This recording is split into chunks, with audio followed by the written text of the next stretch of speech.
Thank you very much, Tracy. Mr. Trevor Braffett, Deputy Governor of the Eastern Caribbean Central Bank, Mr. Juan Diego Alonso, Senior Country Officer of the World Bank, Cabinet colleagues, members of the World Bank team, other development partners, permanent secretaries, representatives from the private sector and civil society, members of the media, and distinguished delegates, ladies and gentlemen, good morning. Hence, my written script ends. I decided this morning to deviate from what was prepared for me.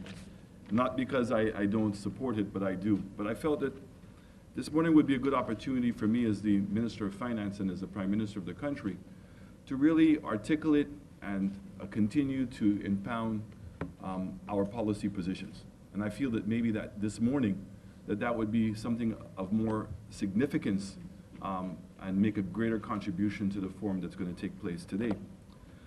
First of all, it is my opinion that growth, like many other animals in the world, is on the verge of extinction.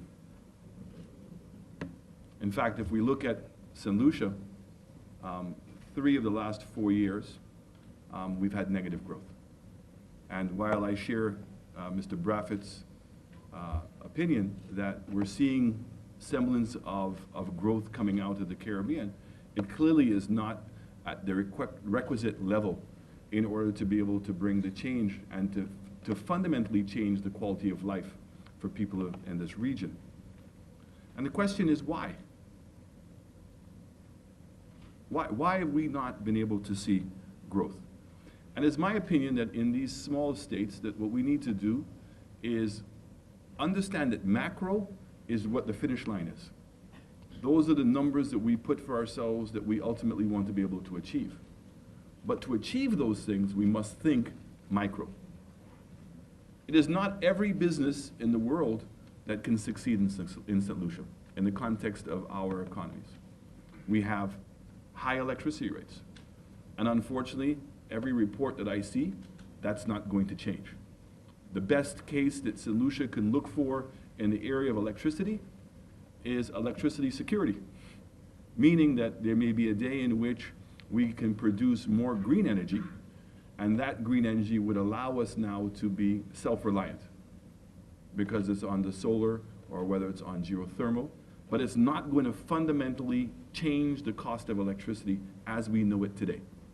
In fact, we have to depend on technology improvements, whether it be solar or wind, or the capacity to harness geothermal, that we potentially might see a reduction in the cost of electricity. So high electricity cost is a reality of what we have. Labor rates. Labor rates by the population or by the labor itself believe that their labor rate is too low. But relative to other developing countries in the world, we are high. And the reality is that I don't see wage rates going down. If anything, I see them going up. In terms of capacity, the physical capacity of the country to be able to develop economies of scales. So let's look at something simple, containers, and the cost of bringing a container from Miami to St. Lucia. When you look at the cost of around this region, St. Lucia, unfortunately, is high. And that's not driven by who the shippers are, that's driven by volume. And in part, by how we process those containers here in St. Lucia. So the question becomes, what is our capacity for growth? Because growth is what then improves the amount of capacity we have. And then it's when we can double the number of containers coming into St. Lucia that we can start seeing a cost per container going down. Water. I don't see the cost of water going down. In fact, we're being asked to spend a lot of money to dredge the dam, something that we had not anticipated. And in dredging the dam so far, we have no idea whether in fact that is viable.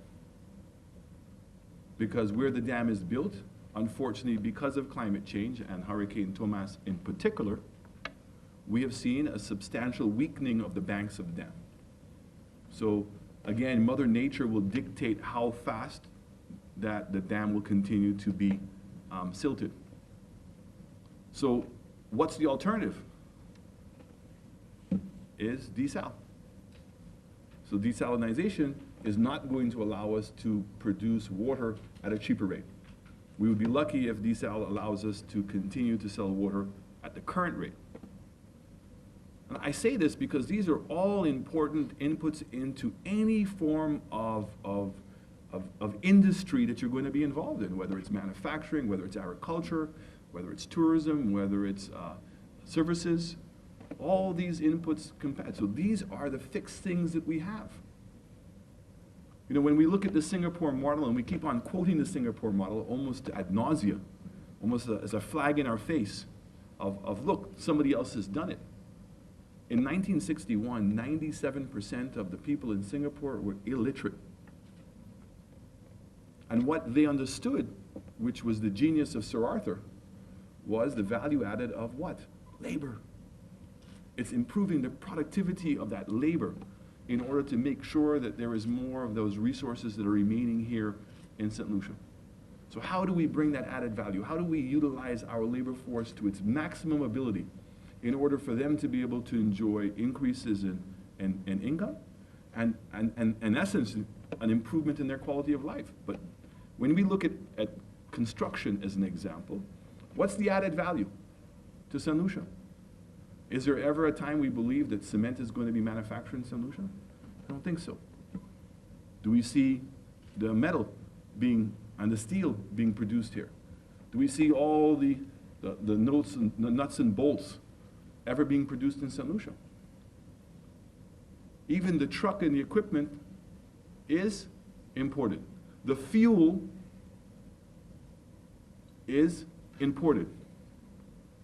So the fundamental value added that we have is labor. So if we ever want to see a complete dismal failure of understanding that basic principle, is that we had a hotel development coming into St. Lucia, and more than 50% of the labor was imported. That's a real number. That tells us that we have failed. We have failed to prepare our people for what? The growth. So we can talk about policy and legislation and all these things all we want, but if we're not fundamentally ready to embrace that and to take advantage of it, it's going to go to naught. All we'll be doing is taking on debt and doing things here in order for other people to be able to benefit from St. Lucia's growth. So hopefully I've said to you that growth by itself is not the measurement of success. Because you can have growth, but if it doesn't resonate to the citizens of this country and to the sustainability of this country, we have nothing. We have nothing. And what it is to be St. Lucian will be diluted and lost. There are 4 words that are very, very important to me, and I want us to be able to embrace these words. And that everything that we do, we must reflect on these 4 words. This is the things that we must become sacred to us in analyzing anything that we're going to do. Capacity. When an idea is being floated, do we have the capacity to be able to absorb that? And capacity is not just physical, meaning do we have enough land space, do we have enough height, do we have enough beaches, do we have enough water, do we have enough electricity, do we have enough agriculture? It's not just limited to those things, it's the human capacity. Are we implementing a technology or an idea that is beyond the capacity of our people to be able to absorb? We have another example of that. Owen King Hospital. Isn't that sad? We've built a hospital in which, more than likely, the capacity to be able to man that fully and take advantage of it hasn't been developed to be simultaneously with the opening of the hospital. Do we have the financial capacity? So it's not just the human resource capacity, the physical capacity. Do we have the financial capacity to be able to absorb what is being promoted? And while you get into capacity, how do you influence capacity? You must focus on utilization. Because if you have the capacity, and you have a manufacturing plant in St. Lucia, and we have many, I know of no manufacturing plant in St. Lucia that currently runs 3 shifts a day, 7 days a week. None. In fact, I know a couple that may run 2 shifts a day. Right? 2 shifts. So you cannot justify improving the capacity of the country until what you currently have that you're utilizing. So the question is, what are the things that are preventing the manufacturing plants from having 3 shifts a day? And why is that so important? Because utilization affects marginal cost, which is the next word, productivity. Utilization, if you focus on utilization and you improve utilization, it is going to make you more productive. Now, again, you see how capacity comes back in. Is it that one of the things that's preventing the plants from being able to get to full capacity is the fact that the consumer market here is not large enough to absorb what they can produce? So I would say to you that that's probably a good saying. That's a good assessment. So it means that you have to depend on what? Exports. The only way that you're going to get to full utilization is improve your exports. And how do you do that? You must become more competitive. Those are the 4 words: capacity, utilization, productivity, and competitiveness. And I can take it whether it's in the hotel sector, I can take it whether it's in the agricultural sector, I can take it whether it's in the service sector. It is the same 4 things. It's a very simple thing. Every single thing that you must do must determine, do we have the capacity? What are the constraints to that capacity? Can we reach full utilization? How do we improve the productivity? And how do we remain competitive? So, in my mind, this idea of public sector, private sector, I'm almost fighting with this because it almost suggests they're 2 different entities. And that it's them and us. And that must stop. Public sector must appreciate that in order to be able to pay for the services that we're providing and to be able to develop our country, we need a competitive and successful private sector. This idea of profit being a bad word, stop it. Profit is an indication of the viability and the sustainability of any investment. I know of no investment that is sustainable if it is not profitable. And profitable does not mean that it has a cash flow positive either. Profitability is that it has the ability to continue to reinvest and modernize and remain competitive moving forward. So the first thing that companies who are not cash flow positive cut is what? Training, reinvestment. And that is the kiss of death. Because you can survive a couple of years not doing that, but I can assure you there's no business that I know that can succeed indefinitely without the ability of being profitable.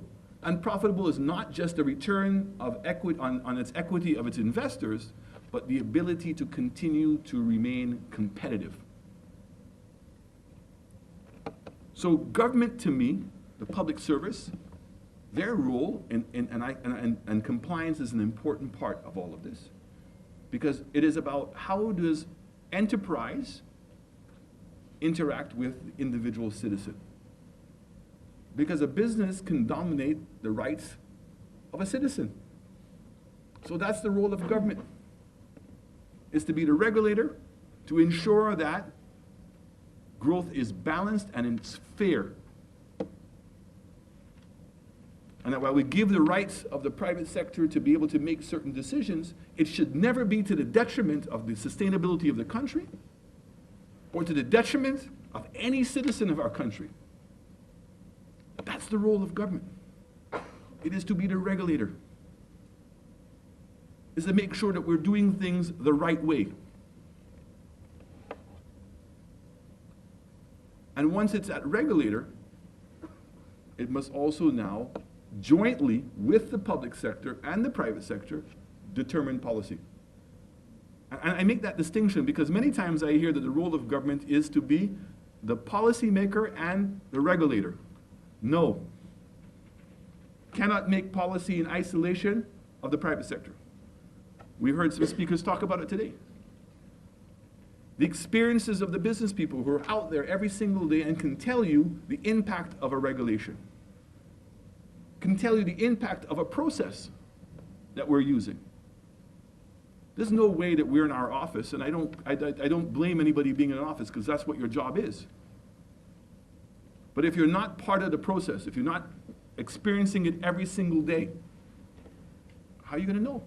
So it takes both the regulator and the implementer collectively to be able to impact policy. The two most important things to me, because I hear this saying, public sector modernization. So I want to make it very clear. I've abandoned that word, because that's been word's been used too long. It's been bastardized. We've all been making the same promises. We are going to re-engineer the public service. That's what we're going to do. Okay, and it's time for that to take place. And the re-engineering doesn't mean the displacement of people. It's about putting them in a structure in which they can be more productive and take more pride and be more efficient.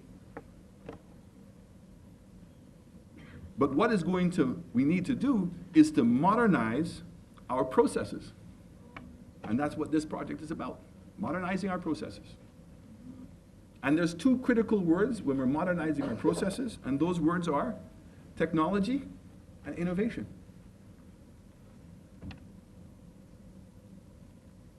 There is only one St. Lucia.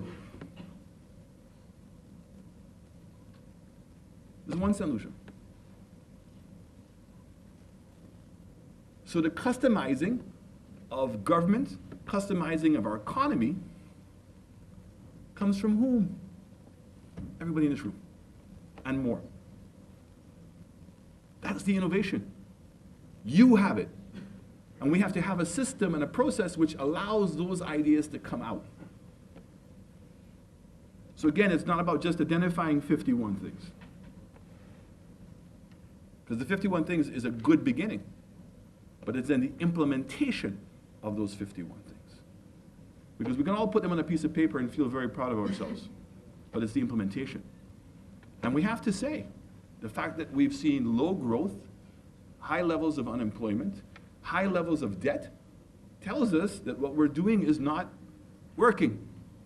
Can anyone here say that the quality of life of St. Lucians over the last 10 years has improved? Can anybody look themselves in the mirror and say that? And that we're satisfied with the quality of life that we presently have? I don't think so.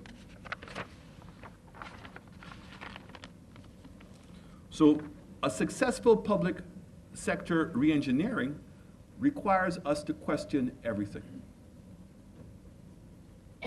Don't go to work every day and just keep doing the same thing, because everybody knows what the saying of that is, right? The definition of insanity. Question everything. We're the ones who make the rules. Everything is subject to change. If you can justify to make that change, justify it so we can change. If the law is not good, let's change it. If the process that we're using is not good and we have a better one, let's change it. And it shouldn't take 100 days. We have to figure out a way to make sure that it happens quicker than 100 days.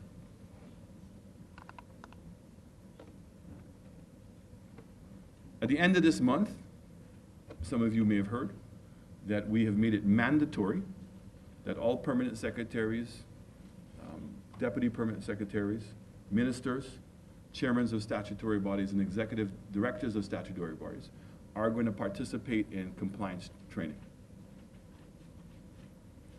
Compliance is such an important tool. because everybody must understand what their role is. If you're sitting on a board and the board is making decisions about creative working hours and who's being employed and everything else, that should signal to you something is wrong. It means you can't hold the professional staff accountable because the board has subsumed the role of the professional staff. So it's what is the role of a board? What is the role of a permanent secretary?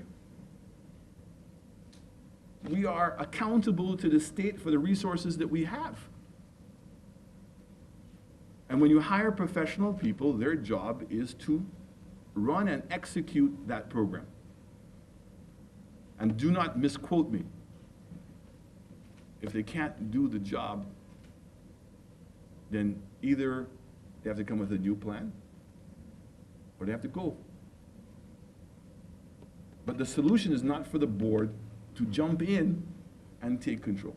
And in fact, I see some boards, before even the professional staff have had a chance to even make a determination, they're already making decisions. Permanent secretaries. Permanent secretaries are the chief accounting officers. They're not technocrats. Their job is to understand what the policy of the government of the day is, know what the budget is, and ensure that those things are being implemented. But we have occasions where technocrats have made it into the position of a permanent secretary. And guess what? Start making decisions. So the technical staff are left behind. And I can tell you, I was a technical staff, and when my boss wanted to make the decision, I was the happiest person in the world, because if it didn't work, guess whose fault it was? His. Coordination. The reason why we've restructured the government the way it is two things. Is to send a message that government is too big. So the clusters that we have are to take critical areas and put them where they're now working as a team, and that now we have a coordinated path forward. So economic growth, all the critical ministries that are responsible for economic growth in this country are under one cluster. We'll have one permanent secretary. Each will have individual DPSs. We're now talking about creating a brand St. Lucia board. So all the entities that are responsible for exporting and are promoting St. Lucia brand will be together. So if the new tourism authority is going to a trade show, they're bringing the citizenship by investment program with them, bringing the programs under TIPA with them. If Pinnacle is going on a show, it's bringing the tourism authority with it. And then even with that level of coordination, understand this: if I'm going to be exporting bananas, my greatest marketing tool is for somebody to eat a banana in St. Lucia. Now, if I understand that in England, 85% of the tourists who come here come from England, and I actually have the information to tell you where those people actually live, it means now I can focus on what? Where the grocery stores are that they are. That's huge inside information. And we have to start seeing that level of coordination in what we're trying to achieve.